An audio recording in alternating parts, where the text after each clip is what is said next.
दोस्तों नमस्कार, मैं राम सूरत यादव। आखिरकार वह मामला चीफ जस्टिस ऑफ इंडिया ने पकड़ ही लिया, जिस मामले को लेकर के पूरे देश की जनता को संदेह था। और संदेह ही नहीं था, आपने देखा है कि पहले 2 चरण के चुनाव को लेकर के लगभग 11 दिन के बाद चुनाव आयोग ने फाइनल डाटा जारी किया। मतलब उसमें 1 करोड़ वोटर बढ़ गए और 5 से 12% तक, मतलब 5-7% से लेकर के 12% तक वोट बढ़ गई। इसको लेकर के एडीआर संस्था ने सुप्रीम कोर्ट में पहुंच गया और सुप्रीम कोर्ट ने चीफ जस्टिस ऑफ इंडिया ने सुनवाई के लिए तैयार भी हो गए। और अब एक तरीके से ऐसा लग रहा है कि चुनाव आयोग बड़ी मुसीबत में फंस गया है, क्योंकि चीफ जस्टिस ऑफ इंडिया ने सुनवाई करते हुए 24 मई को तारीख लगा दी है। मतलब अब पूरी तरीके से उस पर सुनवाई करेंगे और चुनाव आयोग से पूछा गया है कि आप पूरा डाटा लेकर के 24 मई को आएं और बताएं कि पहले और दूसरे चरण के चुनाव में इतने देर से फाइनल डाटा वोट प्रतिशत का जारी क्यों किया गया, उसके पीछे का रहस्य क्या है और 1 करोड़ 16 लाख मतदाता कैसे बढ़ गए। ये सारे सवाल अब चीफ जस्टिस ऑफ इंडिया चुनाव आयोग से 24 मई को पूछेंगे और 24 मई को तारीख लग गई है। तो आज हम पूरा आपको सच बताएंगे कि चुनाव आयोग ने क्या मोदी के पक्ष में बड़ा खेल किया था और वह खेल अब पकड़ में आ गया है। इस बात को लेकर के एडीआर संस्था ने सुप्रीम कोर्ट में पहुंच गया है। तो अगर आप हमारे चैनल पर पहली बार हैं तो चैनल को लाइक सब्सक्राइब कर लें और वीडियो को अंत तक देखें, तभी पूरा समझ में खेल आएगा कि क्या कोई न कोई बहुत बड़ा खेल प्रधानमंत्री मोदी के और बीजेपी के पक्ष में चुनाव आयोग ने किया था। और आपने देखा है कि पहले और दूसरे चरण में जो चुनाव हुआ था उसमें 11 दिन बाद चुनाव आयोग ने फाइनल डाटा प्रतिशत जारी किया था, लेकिन उसमें भी वोटरों की संख्या नहीं बताया। मतलब मतदाता कितने थे, कितने वोट दिए, ये कुछ जानकारी चुनाव आयोग ने नहीं दिया। और 11 दिन के बाद जो प्रतिशत का डाटा बढ़ा करके दिया, उसमें बहुत संदेह खासकर देश की जनता को भी हो रहा है। और यही कारण है कि एडीआर संस्था सुप्रीम कोर्ट में याचिका दाखिल करके एडीआर संस्था की तरफ से जो सबसे बड़े वरिष्ठ प्रशांत भूषण वकील हैं, उन्होंने अर्जेंट सुनवाई की अपील की। और उस अपील को chief justice of India D Y Chandrachud ने मान भी ली और उस पर एक तरीके से सुनवाई करते हुए 24 मई को तारीख लगा दी और चुनाव आयोग को बुलाया और पूछा है कि आप आकर के पूरा हमको डाटा बताएं कि किस तरीके से आप लगभग 10-11 दिन लगा दिए फाइनल डाटा जारी करने में। तो अब एक तरीके से लग रहा है कि चुनाव आयोग ने जो पहले और दूसरे चरण में खेला किया था,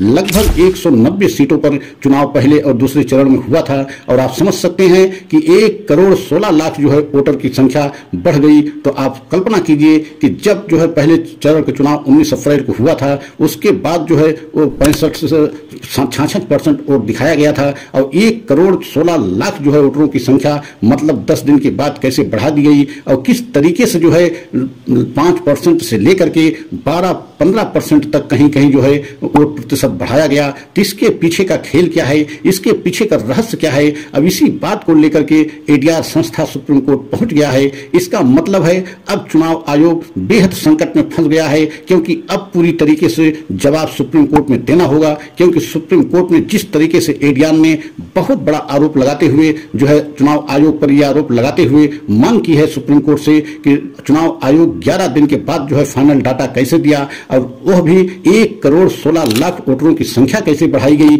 मतलब आप सोच सकते हैं कि 1 करोड़ 16 लाख बहुत बड़ी वोटरों की संख्या होती है, बहुत बड़े मतदाताओं की संख्या होती है। अगर 190 सीटों पर क्या बहुत बड़ा खेला चुनाव आयोग ने किया है। और यही कारण है कि अगर 190 सीटों पर खेला हो गया है तो एक तरीके से बीजेपी के पक्ष में या प्रधानमंत्री मोदी के पक्ष में यह चुनाव जा सकता है। और इसी बात को लेकर के एडीआर संस्था ने सुप्रीम कोर्ट में पहुंचा है। और प्रशांत भूषण जो बहुत बड़े वरिष्ठ वकील हैं, उन्होंने एडीआर संस्था की तरफ से बहस करते हुए अर्जेंट सुनवाई करने की मांग करते हुए चीफ जस्टिस ऑफ इंडिया के सामने ये बात रखी। और D Y Chandrachud chief justice of India ने उनकी मांग को मानते हुए सुनवाई करते हुए 24 मई की तारीख लगा दी है।